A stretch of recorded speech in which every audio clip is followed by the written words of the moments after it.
Thank you so much for joining us today. My name is Alexandra McLeod. I'm the head of branded programming at Women as One.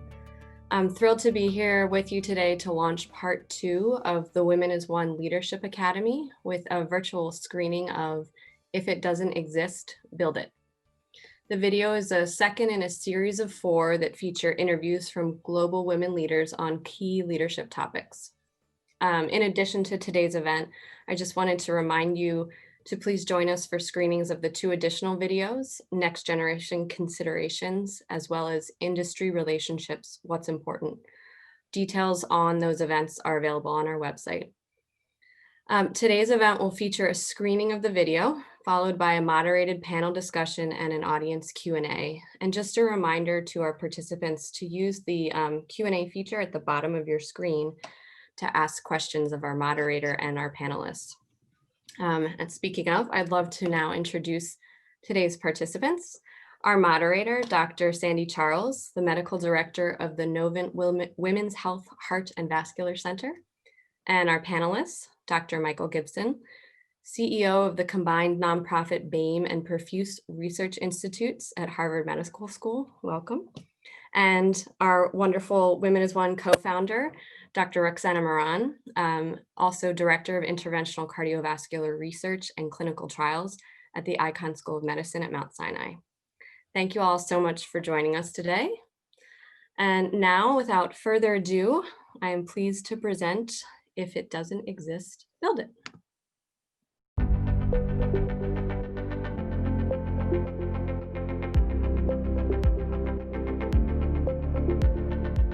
You just build it one step at a time, one step at a time.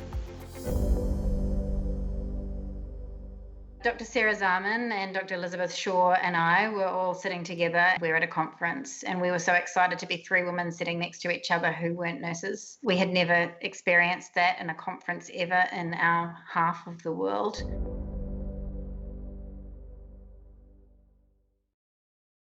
We started by deciding to write a paper on radiation safety. We called every hospital that has an interventional cardiology lab and we got names and genders of interventional cardiologists, or just genders and numbers where they didn't want to release names and genders. And we turned that into a JACC paper. We went on to use that data to write a paper about the underwhelming rate of change, and that went into circulation. We wrote a little letter about our experience, about role models and allies in JAMA cardiology. And I think we're up to 5 papers and I'm writing my 6th, just discussing that data. Really what that has done is created a face of women in interventional cardiology for our countries. We've connected with a whole lot of young women who are thinking about becoming cardiologists and just needed someone to tell them they could do it. It's really, really hard to work out how to live your life as a woman, which is still different from a man, whether it should be or not, without having someone to ask. And so we've built that.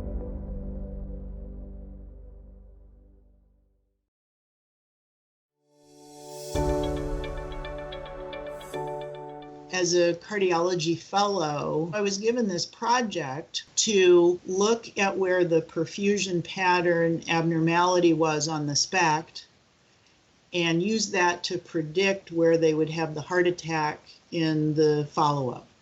So I go and I do the work and I look and I look and I look and I look. There's no relationship between where the abnormality is and where they eventually have a heart attack.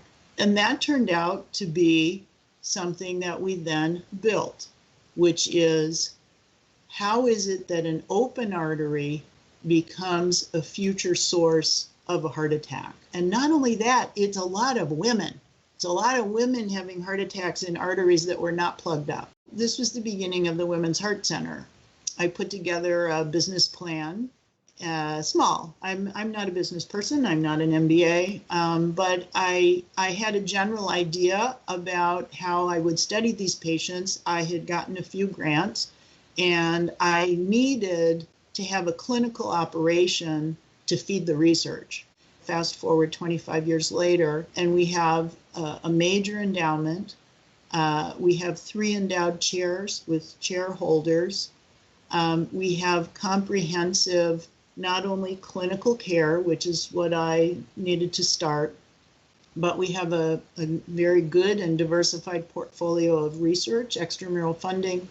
We have a nice educational component as well, ranging all the way from medical students up to postdocs and advanced cardiology fellowships. We have a portfolio of CMEs. And then we added a couple of years ago a fourth component, which is you can take care of patients one by one, you can do research studies one by one, you can educate providers one by one, but until you change policy, you're not going to change the field for everyone, right? For everyone. So we've added that as well. I had returned from my training in Mayo Clinic in Olmsted County, and there seen for myself the power of just observing well phenotyped cohorts of heart failure patients.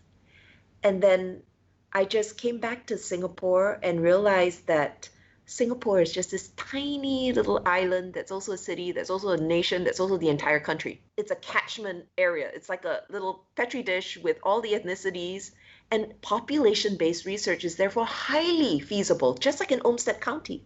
I came back with a grant to say, let's do a registry of heart failure patients across all the different hospitals in Singapore. But then when that succeeded, I kind of looked around the region and realized that there are no international Asian registries. That's kind of when I said, let's build it. And it was such a lesson in, I think, social cultural norms in the building of it. I had to very quickly pick up the vibes of what's appropriate for behavior or not.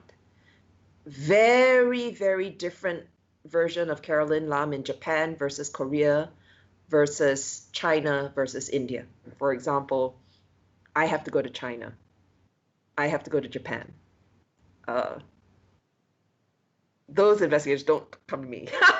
I'm too small. As you become more and more of a leader, you become a target. You become a target because of jealousy. You become a target because you're potentially sending out messages that not everybody agrees with, because that's what leaders do. I don't think any of these have been insurmountable, and you just have to be a good problem solver and, stay true to your core fundamentals. Anyone who's been in a workplace where they are different will experience that workplace differently. And that workplace may not have intentionally set out to give a sense of isolation, but the sense of belonging that you don't get when you are other in a specialty is really significant. How do you take that difficult situation where you might be saying something that is hurtful or feels disrespectful or feels challenging to someone who may have felt they've invested so much in you or in someone like you in the past?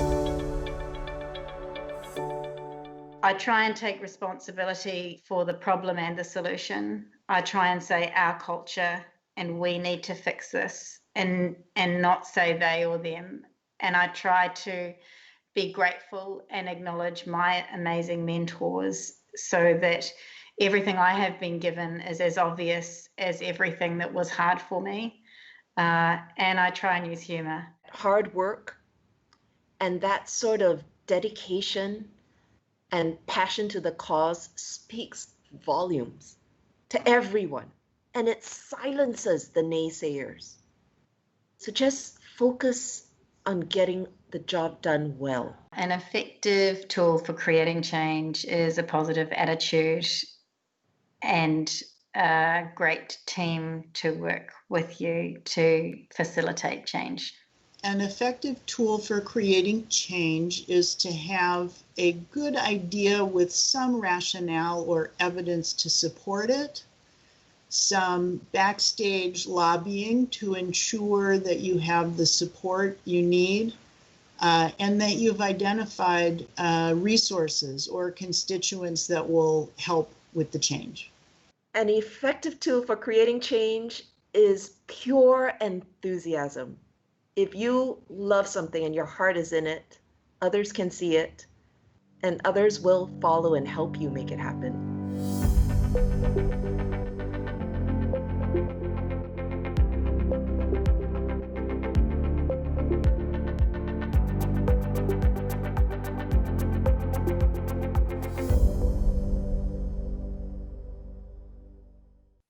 Well, I'm now going to turn it over to Dr. Charles to discuss with our panelists some of the ideas and themes that were presented in that video. Yes, thank you, Alexandra. So that was a great video. I particularly enjoyed the start of the video where Dr. Noelle Berry-Mers described having a small project as a fellow where she had to look at stress tests and how her findings helped create the start of her amazing career in women's heart health. I was wondering if Dr. Gibson and Dr. Moran, you could talk a little bit about what motivated and inspired you to build your current career path in cardiology. Mike, you want to go first? Well, I've built 4 things, or 5. One was a successful academic research organization called Perfuse. Another was clinicaltrialresults.org, where a lot of us share slides, 2,500 interviews over the years. A third one was WikiDoc Foundation, where we've had 2,500 physicians volunteer over 15 years to create over 100,000 chapters of content. And a fourth thing was a for-profit CRO called Boston Clinical Research Institute. And finally, and the fifth thing is taking over a bankrupt entity, the Bain Institute. It was interesting to hear Dr. Mers talk because I also have an interest in perfusion. I guess I stumbled onto a lot of this kind of by accident. Dr. Braunwald had heard I was doing good things in analyzing angiograms and asked me to be the TIMI angiographic core lab. I said no. I can't. I was too scared. To be perfectly honest, I was a first-year fellow. And I said no, and Don Bain said, no. What Mike means to say is he's glad to do this. And Don Bain made me do it. And you got to realize, you don't have any idea, back then, it was Cine film, and I didn't have a Vanguard machine that played them. I literally, you're not going to believe this, I had a crank, literally, you can't make this up, where I cranked 1 frame at a time. And I couldn't imagine analyzing all those Timmy films, cranking 1 frame at a time. So I had freaked out, and I said, there's all this frame to frame variability. He said, listen. Dr. Brown said, listen, just write down the frame number that you analyzed. And so I said, oh, okay. But then I began to count those frames, and I began to see you could measure blood flow by counting the number of frames. And then I began to look at what was going on downstream. I'm a painter, and I painted, believe it or not, I painted angiograms. And there was always this dye in the heart muscle. And that was the blush, the myocardial blush, kind of what Dr. Mers was referring to. Analyzed 1 million angiograms from STEMI trials. And then I said to the statistician one day, where is ACC/HA abstract time, I said, whatever happened to, we analyzed all those angiograms. We haven't analyzed that information. And we got it out, analyzed it. And within 1 day, we wrote the TIMI myocardial perfusion grade paper. I wrote a lot of it. Sabina Murphy, my right-hand perfy, did all the stats, made the figures. We sent it to Dr. Braunwald by noon. He got it back mid-afternoon, and we submitted it to circulation, got accepted. It was the first paper published in the year 2000.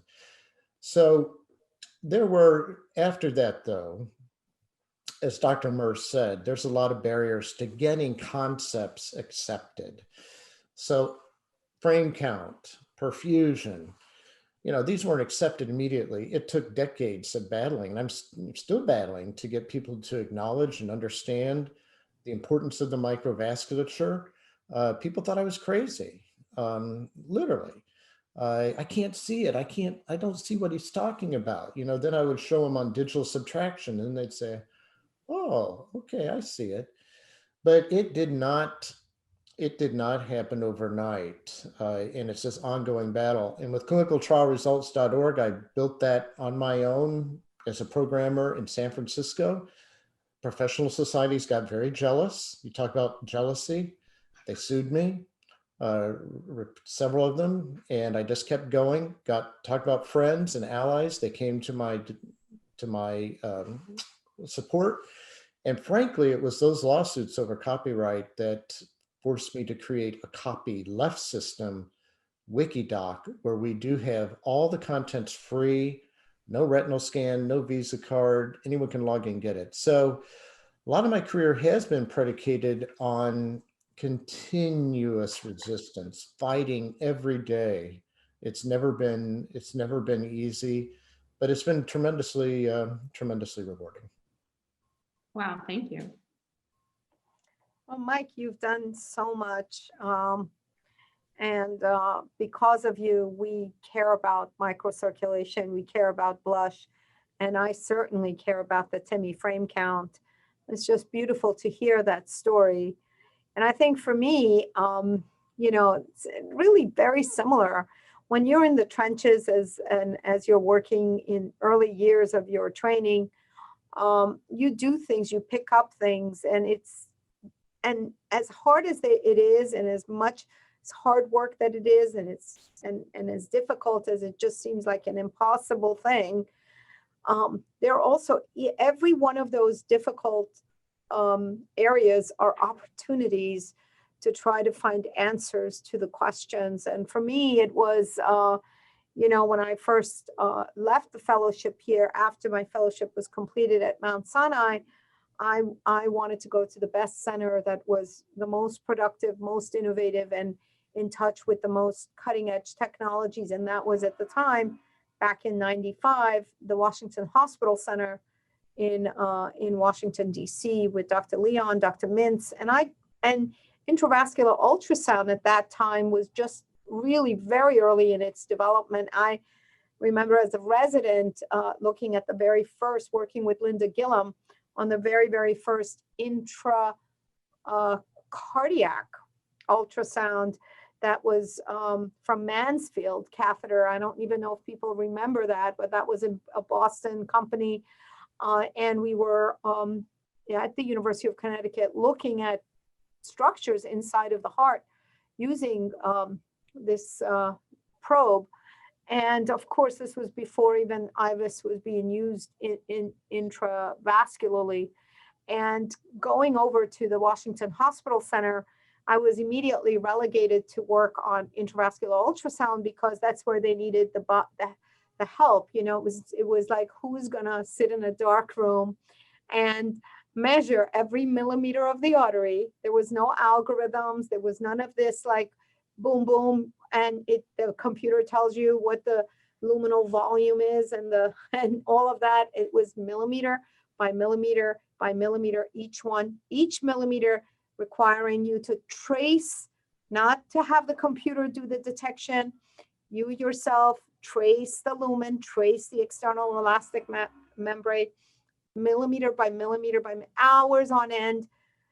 And I was quite depressed, sleeping under the desk many nights because I would not be able to finish this. And the idea was, how do you understand the mechanisms of some of these devices, the new device angioplasty that was coming up, which was atherectomy, rotational atherectomy, directional atherectomy. We don't even use it anymore.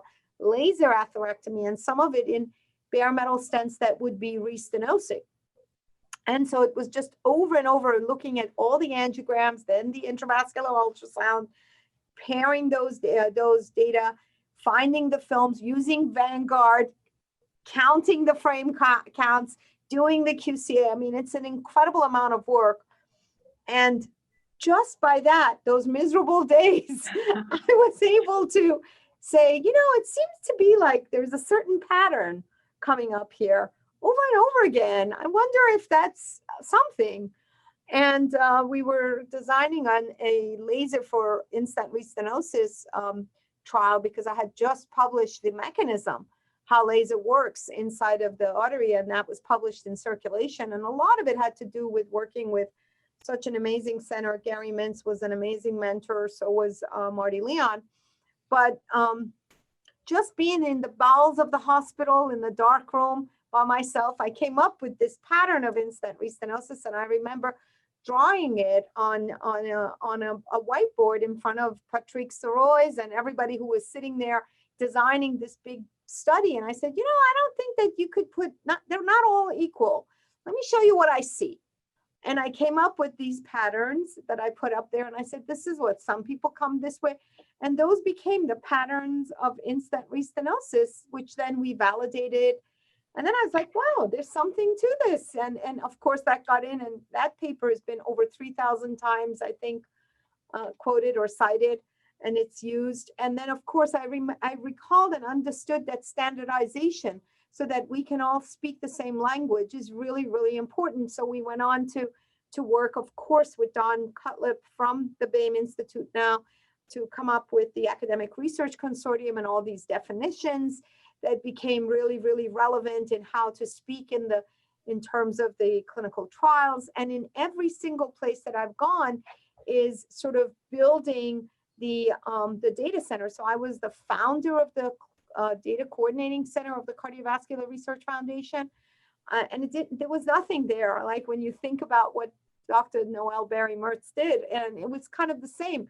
Said, oh, let's come up with a database. Let's program it and let's collect all this information. And it was Jeff Potma was there, Gary Mintz, myself, and we basically worked around the clock, and it was fun, believe it or not, but we used the opportunities of hard work to create new things, new ventures. And that data coordinating center now is doing all the great things at CRF. And then because I was in the trenches, I'm able to build wherever I go. Everywhere I go, I show up with a desk and me, myself, and I, and then we build. And it's been in different institutions over the last 25 years, and this last 10 years over at Mount Sinai, building a clinical trial center and, doing studies that most people, investigator-initiated studies, and then building an infrastructure for an academic research organization has really been a tremendous effort that has been great. And then not to mention all this other stuff with Women as One, but certainly I think it speaks to the fact of sitting in those dark rooms and working really around the clock and coming up with some ideas and then mobilizing them to the next level. I want to highlight a common theme here, which is Dr. Merz, myself, Roxana, we all began as data collectors. We all began sitting in a dark room by ourselves, looking at images. And Roxana said it best. She says, here's what I'm seeing. Those were her exact words. There's such an emphasis these days on number of publications, and so many people are in a rush to get data that's already been collected and analyze it. I too, like Roxana said, I'm tired of going to other people to analyze it. I created the TIMI data center and we analyzed the data. But the step before that of collecting data, you see what other people don't see when you collect the data yourself. And when you then go to analyze the data, you really have a much more organic feeling for the data. You just know how it should behave and is going to behave. The other thing is hard work. And, Roxana, my cardiologist in chief, Dr. Grossman, took attendance on Saturdays.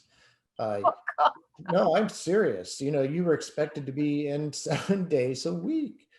We worked 7 days a week, and we pulled all our own sheets. We didn't go home till 10 or 11 at night. Of course, my first marriage didn't survive, and I apologize to my first wife for that. But it was, we were crazy, actually. I think we were kind of crazy, but it was a good time. It was a good time. It was a good time. I think the bottom line is, Dr. Charles, that this is about hard work, kind of like what you heard. The video was very informative, thinking outside of the box, paying attention to little details that others miss, and think about what's different here, and answering your own questions and and this data collection, nobody wants to do it anymore. They're all talking about big data. How do we not just look at the totality of the data? And they're not really understanding individual data sets are really important, and looking at them and evaluate them. And just, the other day I got a call. Would you mind, if you would, can you overread some films for us for a big trial that's an NIH trial? And I said, oh, sure, I can do that. And they go, no, we just want to know, who do you want to read it? I said, no, I said I would read it. Wow. He said, oh, really? You would read the films? I said, yeah. Like, I like to know how this goes. I don't want to I think this is a great opportunity for me to look at those films. And so, and enter the data and like look at it and look at these films. And it's a post bypass study, and I'm very excited about it, actually. So I don't think that any small job is below me. And what's great about being in that, and Mike and I talk about it often, that if you built a house from brick by brick, if God forbid there's a tornado, you can build it again from the ground up once again. I built my house many times, and you have, I mean, I went back and forth between the Brigham and the BI. Wow. Me too. Pittsburgh, San Francisco, HCRI. I've moved everywhere. Yeah, so incredibly inspiring words, especially just nothing replaces hard work and persistence. So Dr. Moran, as I was telling you before this started, as a medical student and a resident at Columbia, I was in awe of you and the greats like Dr. Gillum, and not only because you're an intellectual powerhouse, but because you're a leader in a field that is heavily male dominated, and you're doing that while being married to a cardiologist, and having a family. So, as a young woman who was going into it, you and many others served as leaders that, yes, you can be that 1 in 12 or 13% to do it, be successful, and, have a family. So another thing I want to ask you is, how do you guys do it in terms of work-life balance? You talk about, being a trainee and losing your first marriage, unfortunately, Dr. Gibson. So is it all possible to excel in your career and to have a family? What are your thoughts and what are your secrets to success? Just look behind Mike and look at his artwork. I know. He's a real living genius. And I find solace in that room. I've been in that room. It's a wonderful room. So you take your time, you go down. But I think we also say, if you want something done, give it to a busy person. And they get it done. They somehow figure it out. There are days, and I'll Mike, I'm sorry. I mean, this question was to you, so I'll stop. But there are days where I'm like lying in the couch thinking, I'm not getting up. There is no way I'm done. I'm at the end of it. And I lay there, and then all of a sudden I dig, and I dig deep, and I dig a little bit deeper. And then I get up. He calls me and said, I can't do it anymore. And I say, you know what, I can't do it anymore either. And we get off the phone and we say, all right, well, let's get back in there and do it. Let's get in there. And it's just this, I seriously, I call Mike, is what I'm trying to tell you. I call Mike, so I can't do this anymore. And I say to him, hashtag why? Why are we doing this? Why are we working like this?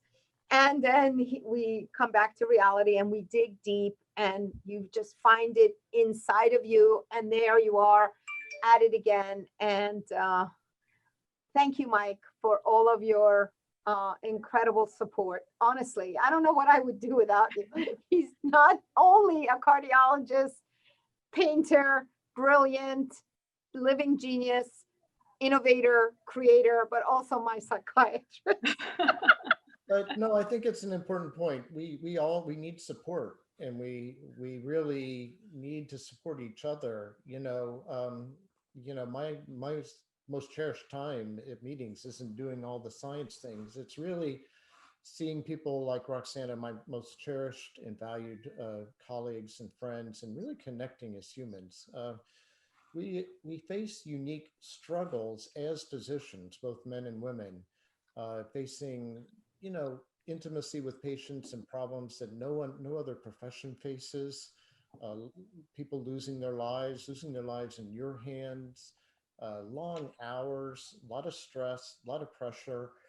And, we really have to lean on each other. I think sometimes in the medical field, it's viewed as a weakness if you're leaning on a lot of other people. But frankly, as the older I get, the more I lean on others, particularly like Roxanne. And I think that's actually good. When we were young, we were so competitive, you wanted to compete to be the chief resident, the Brigham, and then you wanted to compete to be the interventional person at the BI, and you wanted to, you know, so much competing. And, I think at this point, we're all much more collegial. I do think that was a real turning point in my life where I did get divorced. And at that point, I had to become a single parent. My boys came with me to the cath lab at night when I was on call. Wow.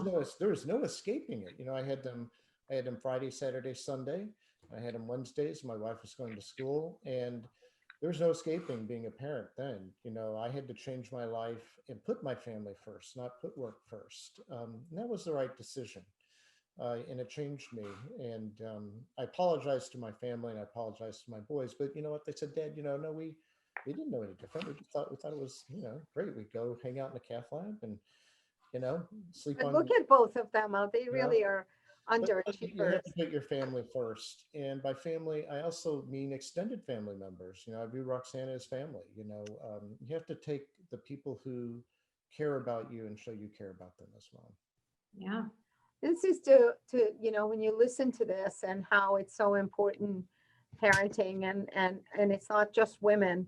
There are men who are also parenting, and Mike is a very, very special parent, and his boys and his amazing daughter.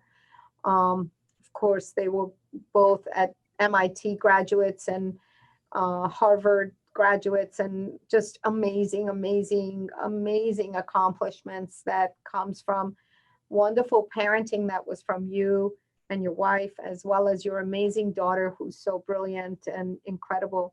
But it also underlines the importance of recognizing men who play an important role in the parenting side of things. I could never have done what I'm doing without a fantastic partner who's also an interventional cardiologist, who's also figuring out and saying, okay, go, I got this, you do this, I do that, and we figured it all out. So it is about that kind of partnership, and also remembering that men care about their families too.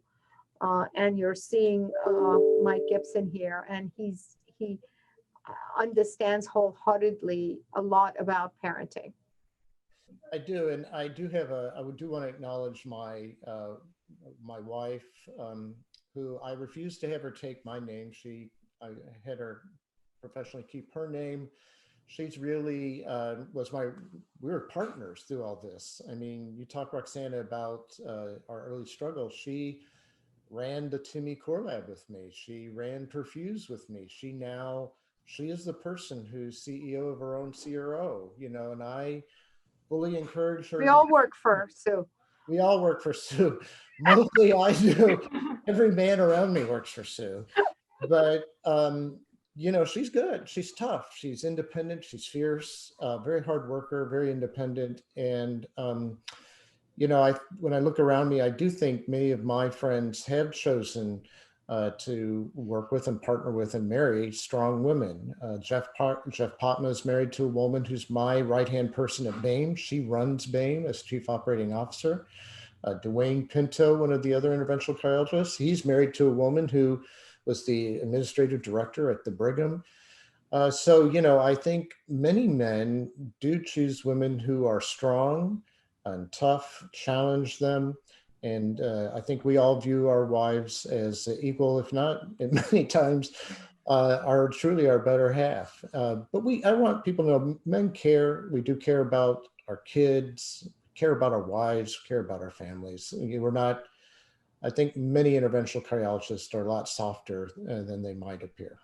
Yeah, very great points. And like you both said, I'm also married to a physician who is just fantastic, wonderfully understanding, and has really helped me overcome mom guilt or parent guilt.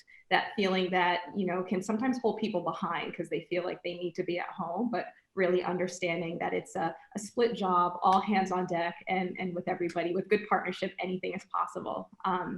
So, you know, both of you have touched on this a little bit, but I want to talk about imposter syndrome, you know, that feeling of intense self-doubt that can plague the best of trainees or physicians despite being so intelligent or excelling academically. Was there ever a point that you really doubted yourself, and what did you do to overcome that and really become a leader?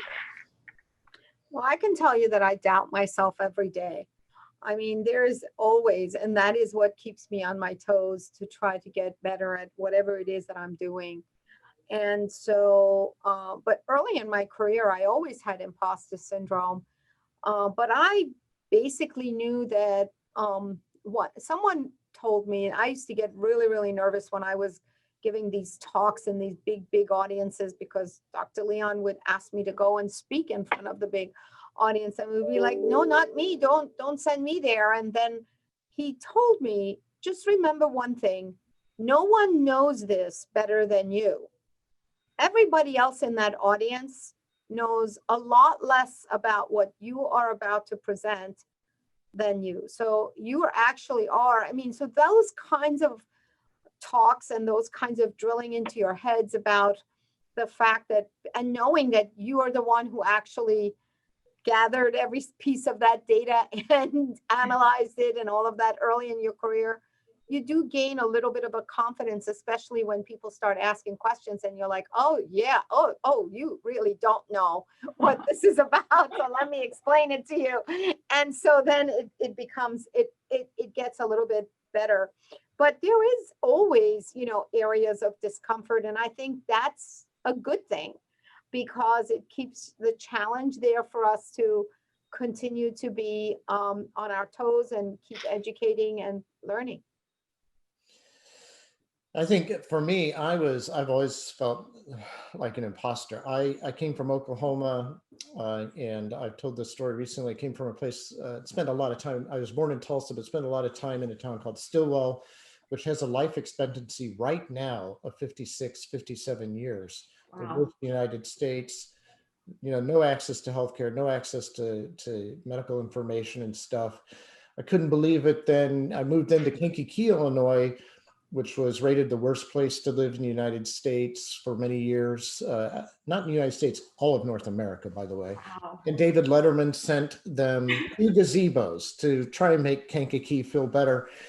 And a mistake was made. A mistake was made when I got into the University of Chicago. I mean, clearly they were trying to help some kid out from Wow. Kankakee, Illinois. When I arrived there, I thought, we didn't talk about, first of all, we didn't have dinner. I was out with my friends eating McDonald's. And when I got, it was such a cultured place. And this wasn't me. I just felt so uncomfortable there. It was academic, and I wasn't an academic guy. I was a kid from Oklahoma and in Kankakee. And next thing you knew, a big mistake was made when they admitted me to the Brigham and Women's Hospital. And I remember that first day of internship, I walked up the hill to the hospital. When I got inside, I went to the bathroom, I threw up. I said, what did they do? I have no business being here. I have no business being here. And, you know, I did okay because I was a nice guy. I was a nice guy. And, you know, I tried to fit in. I tried to act academic. I tried to act Harvard-y. I tried to speak like they speak. And I always felt like an imposter. So later in my life, I don't speak that way anymore. I just speak from my heart. And I do think, you know, get rid of the PowerPoint slides. I often do in my talks. Just get rid of PowerPoint slides. Just speak from your heart. And people will actually put down their phone and listen to you when you're authentic, and when you're you and you're real. They will listen.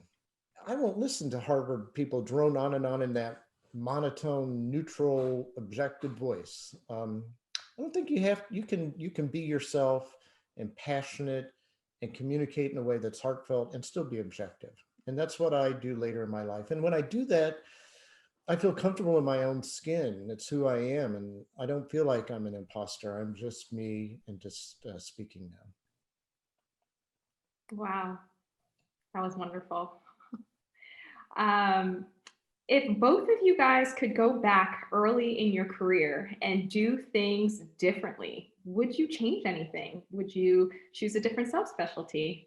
What are your thoughts? Well, I definitely would not choose a different subspecialty because I love what I do, and I love the cath lab. I love cardiology. I think it's the most intriguing, and for all the women in the world who are shying away from this wonderful subspecialty of interventional cardiology, boy, you made a mistake. You're making a mistake. I mean, it really is fantastic. I mean, your heart has to be in it. It is hard work. It is a lot of commitment. It's many hours, many years of training. And yes, you do have a pretty high stress situation, but it is really very, very rewarding. So I wouldn't change that. What I might change would be perhaps my approach to some of the things, some of the microaggressions, some of the things that I just let it go over my head. And, I often listen to women who are even older than me, and they say, well, people treated me and like this and that and the other thing. And I just never said anything because, I just let it go over my head, and I just went back and I worked hard, and I was, yes, I was the only woman there, and it was the way it was. I just got off a panel that was talking about that. And I think, and I was listening and I was thinking, well, maybe we could have had this sea of change a lot earlier. And that by accepting some of these inequalities and saying, well, that's just the way it is, shut up and grin and bear, which is what I did on multiple occasions, and didn't really have the chutzpah, as they say, or the strength to fight some of these important battles. Maybe I could have changed the world. Maybe I could have had a little bit of a more of an impact than we have now. And maybe some of these things would have come a lot earlier, and imagine what would have happened. I mean, but then I think, well, it took all those many years to get a woman of color to the White House as close as possible at the highest level in the vice presidency. And that picture where you look at every single vice president, they all look the same. They're all white men. And here's Kamala Harris. It took that long to get there. And maybe it just, the world wasn't ready for it. But if I could change something, maybe I would have been more aggressive back then. But honestly, there really was no platform for women back then. You just were lucky to be in the room, and you just shut up and grin and bear it and just be so appreciative that you've been let in to those rooms where all the guys are sitting there and talking around the table. Wow. Well, I feel I really have been blessed. I mean, I have had the most extraordinary journey in life. It's not where I'm at. It's been the journey. It's been quite a journey. And I mean, the privilege, and it's again, I almost feel embarrassed by the privilege of working with Eugene Braunwald for 34 years, standing next to Don Bain, putting some of the first stents in humans, being the person to give the first dose of a thrombolytic T and K to humans. Just I was just blessed. There's just nothing could have been better. I do think, as Roxana said, it is also not where you ended up. It is the journey. But if you reach a point, it's not just about you. It's also, who did you bring along with you? And, when I look back at 2,500 young physicians who volunteered with me, I watch all of them grow up as family. So many young women and men I've mentored over the years. It's fun watching all of them grow up as an extended family, aside from my biologic family. My father always did this. My father ran away from home at 17. I don't even know. I don't even know if he really finished high school, to be honest. And he was homeless and slept in the library at University of Arkansas. and made his way through, and it became, successful on his own. And when he died in the mid 90s, I created a scholarship fund for minority students at University of Arkansas to support them to get their business degrees. I do think it's important to give back. We have been so privileged, and I use that word as I think it should be used. We are privileged to get where we've gotten, and it's important to give back. And it's at this part of my life where I try and do more and more of that. Wow, wonderful, wonderful. So at this point of the discussion, I'd love to turn to the audience for Q&A. So if any of you out there have any questions, please type it in and I will ask our panelists.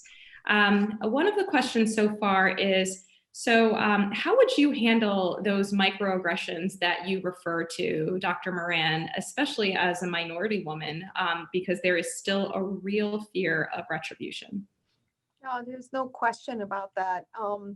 The good news is that most institutions, established institutions, have a policy around that now.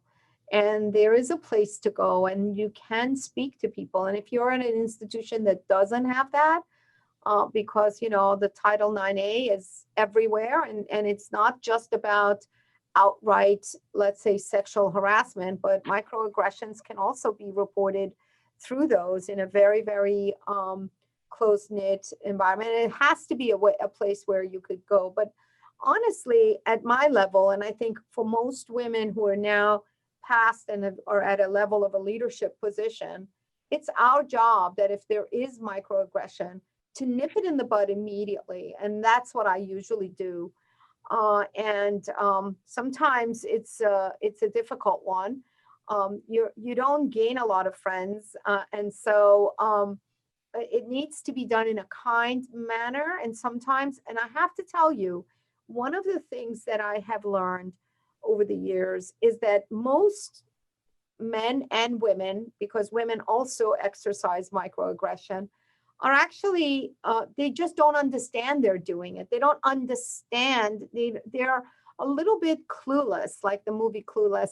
They're a little bit clueless about, and they're demoralized when you tell them that what you just said made me feel whatever. And I wouldn't do that in front of everyone. It's very nice to take them out in a very, very collegial manner. What you just said there to me was, I felt uncomfortable about that, or that wasn't, I called them out.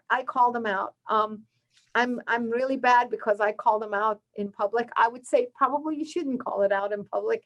Maybe you can take the person and take the conversation in a private way, because for often they don't really know that they're meaning that. But it is really important that if this continues to happen over and over, even after you've spoken to the person and you still feel those uncomfortable feelings, that it's not really, I can't even explain what that is. If you felt uncomfortable about something, that's not right. It's not right. And all of us, men, women, any color, any race, any gender, we should be able to address those, and institutions have places for that. Absolutely. I mean, aggression is not just based on gender. I mean, there's microaggressions on both sides, both gender sides. And, like Roxana, what I do is I just kind of make them laugh. I say, hold on, let me just hit the replay button here. Did you just tell me this? And, when you say it back to them and you start making them laugh about it, they say, oh my God, okay, I guess that was kind of, they usually say, I guess that was kind of, when you play it back to them, and just act dumb, like you didn't really mean that, did you? The other thing, I know this is going to sound a little corny, but I give it to everybody who is in a position where they're going to be swimming upstream against people in power. And again, it's going to be men and women you're going to be swimming against, and that they all exert power against you. You have to understand what they're doing to you. You have to identify it. And the book, The 48 Laws of Power, goes through all these different ways that people exert power over you. And, we would laugh. I'd say, did you catch that? Did you just catch Rule 18? Did you see what she just did with Rule 18? Needlessly, randomly harass you. That's Rule 18, unprovoked.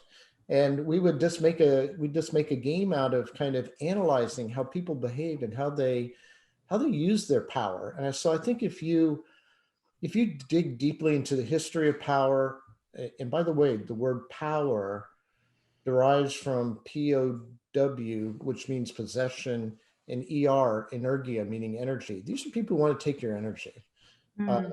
And you have to read about it. You have to study power. You have to understand the history of power. You have to understand politics, how people do that to you.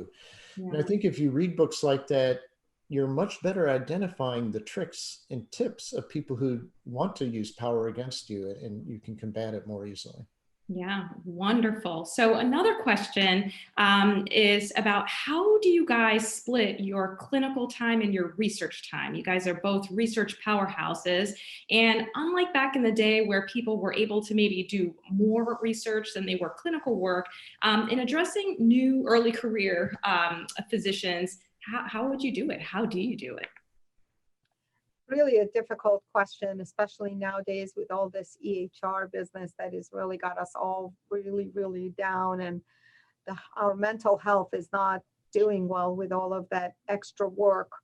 And, our patients don't love it because they want us to look at them and touch them and at least have a conversation with them rather than just typing on the computer and like moving on. And many patients now tell me that the doctors are hardly talking to them. They don't have that important relationship with a doctor. And so as a result, they're just changing doctors, which doesn't make good continuity of care. Yeah. So, I think it's really, really difficult to juggle that. I often, when my junior people come forward and the people that I'm mentoring, I always tell them you are a doctor first.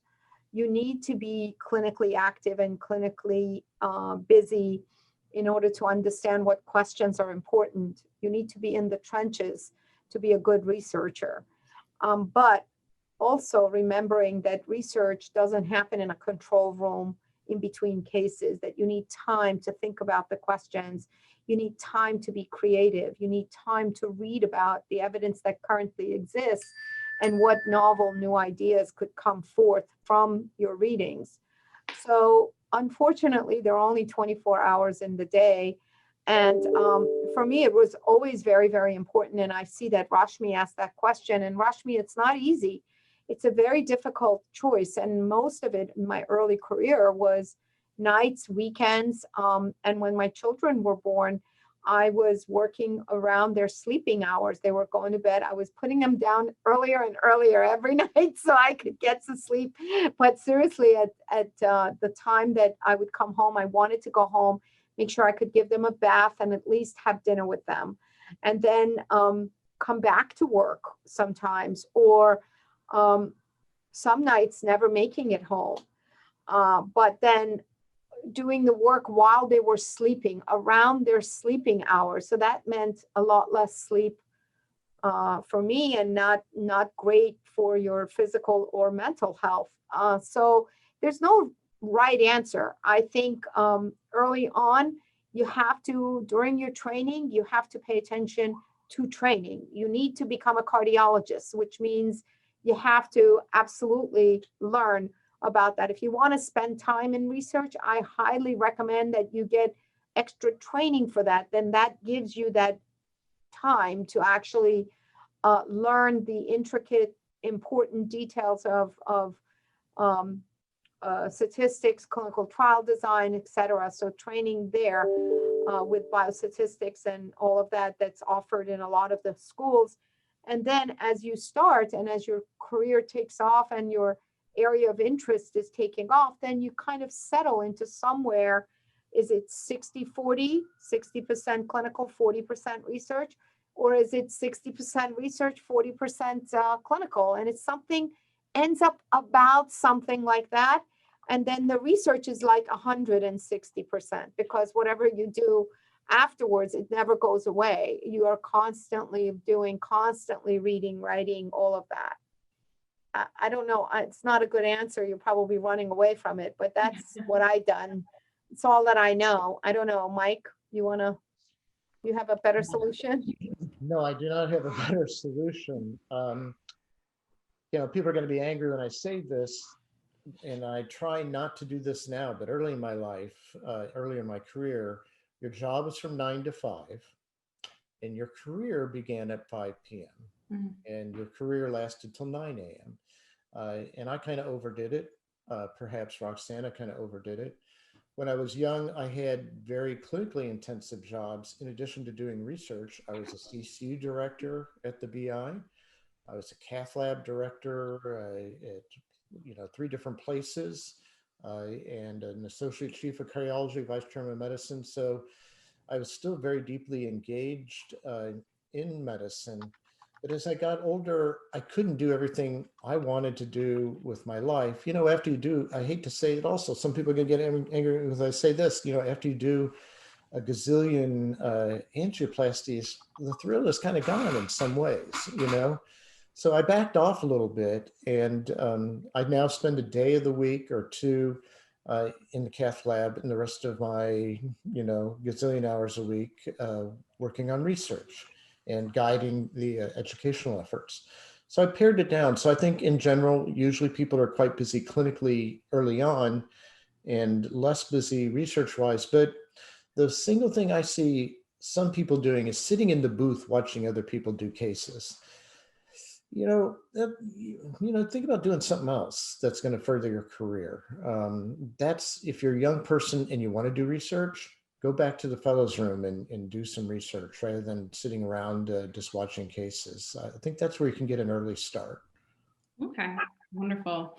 2 questions that I'll kind of merge together, and they're in regards to institutions and the culture of medicine overall kind of being resistant to change. What would your advice be, one, to gain support for a project that people are not jumping on board with?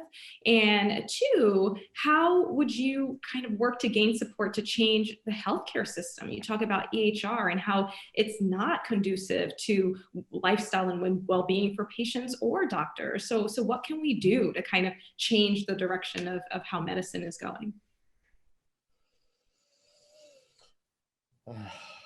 Well, obviously, I chose to work around the institutions. I chose to build my own ARO. I chose to build WikiDoc Foundation, which is outside the hospital.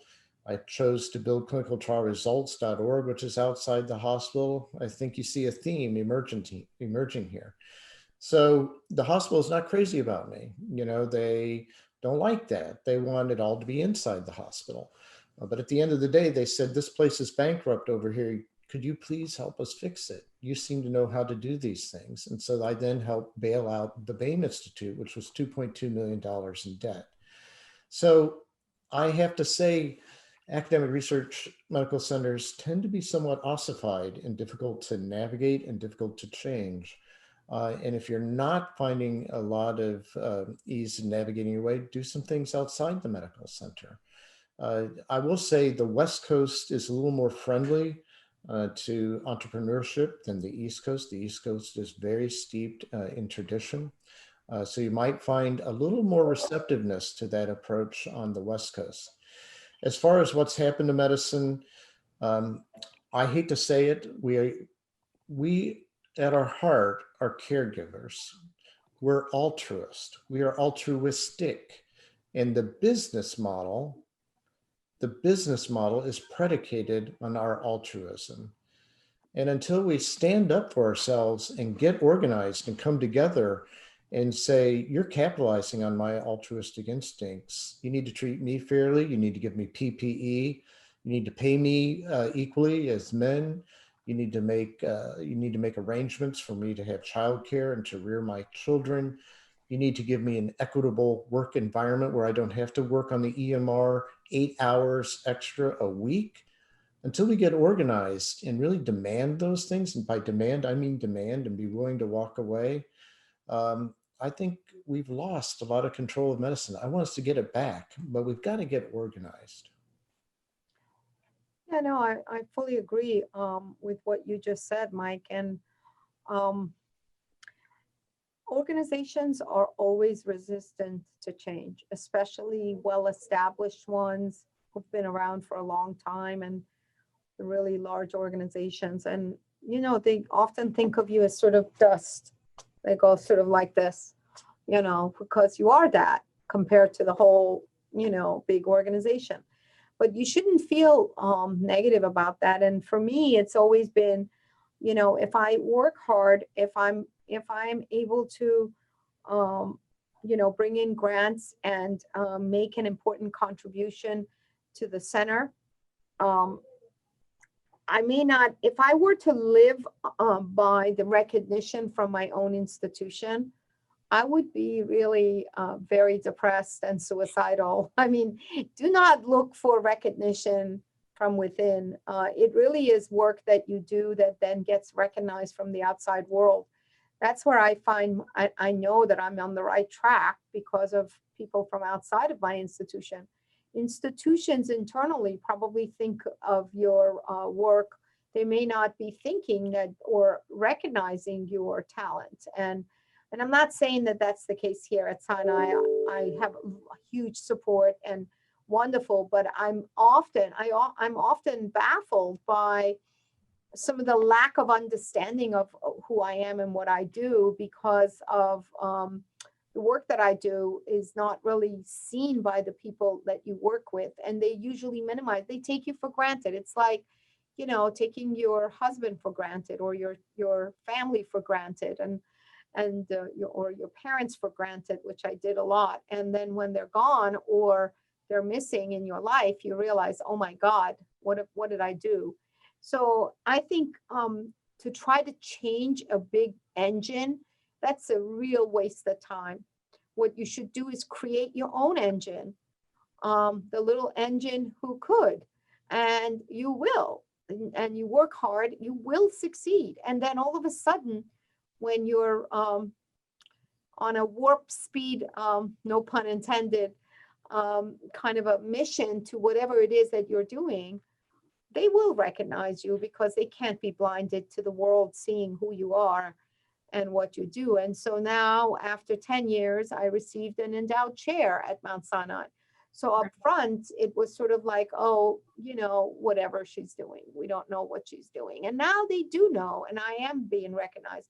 So I don't think that early in your career, and I see Khadija ask that question, what do you do? How do you change it's great that I know everybody here on my, how do you change the culture of an institution or a culture of you just don't, you can't. Don't try to don't climb Mount Everest on your first day of spring training, you know. You have to just kind of walk before you run, and it will get there. Just do good work, you will be recognized. And I think that's my message to everybody. But professional jealousy is very real, and it's very ugly. And it's not a men thing, it's not a women thing, it's a human thing. And it's very, very ugly. And you're not going to be loved at your own institution. In fact, the more successful you are, the less well appreciated. They know who you are, they know what you're doing, but they're not going to show you any respect because they're very jealous. In that power book, right? It's in that power book that you have. It's rule number. Your respect is inversely related. I think it's rule number 7. Yeah, don't look for love at your institution. You're not going to find it. Just lastly, I know I see Ali on the line trying to get us off now because we're already over time. It's true, and I have another place to go to. But a really good question is about what do you do with the business? I mean, I really didn't know anything. I think we're all like, they don't teach that to us in medical school. And I can't tell you how important it is if you're going to start your own thing. And we're telling you, build your own thing, work hard, all of that. You really, really need to understand your balance sheet, your P&L statement. You really do actually need to understand that. And so if you could get training on it, great. But pay attention to the I's and O's. It's a little bit like a heart failure patient. If you're not on top of the I's and O's, there could be a crash of the system. And that's exactly what happens in a tenuous heart failure patient if you're not really on top of the I's and O's. And the I's and O's are the receivables and the payables here. It's more than how much cash you have. I run, a large business, and it's not just cash, it's an accrual accounting system where you got all this money out there, and it's out there, but it hasn't hit your books yet. When it does hit the books, it's quote recognized as income. It's a whole nother language that you gotta read up on, learn on the job. So yes, learn all you can about accounting in particular.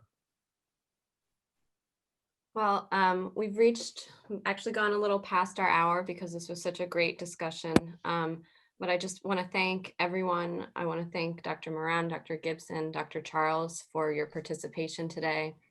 Thank all of the wonderful and amazing women who contributed to the videos that we have started screening and will continue to screen.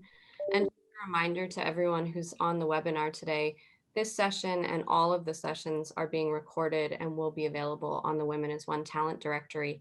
So if you want to revisit this topic or see the other ones and you can't make them, I encourage you to check those out and head on to the Women as One talent directory. But join our talent directory first. Join. We did that for a reason. So you have to create that profile to get on. Join in, right? Exactly. Everybody, anybody who you see, and if everyone who's watching this brings 5 women to the talent directory, we'll have that many more women. We need to grow in numbers because the strength in making a difference is in the numbers. And we cannot be small in numbers because we're not. There are many, many women in medicine, in cardiology, in medicine in general. And so we just need to continue to build these numbers. So Sandy, I'm looking to you to bring more women from your institution onto the talent directory. Mike, please, all of the 2,500 plus trainees that you have and all the women in your life who you work with, please ask them to join our talent directory. It's not that difficult. And it's a really, really important. The power of the numbers are tremendous. Yeah. And that is when we will get attention. When they say, oh, if they see that we're small in numbers, they're like, oh, okay, that's a really small group of people. We don't need to pay attention. But there's many of us, so we need to build that. Thank you, Ali, for this. Thank you. Thank you all. Thank you, Dr. Charles. Thank you. This was fantastic. And thank you, Dr. Gibson. Thank you, Dr. Gibson. The best. Thank you all. Have a wonderful day.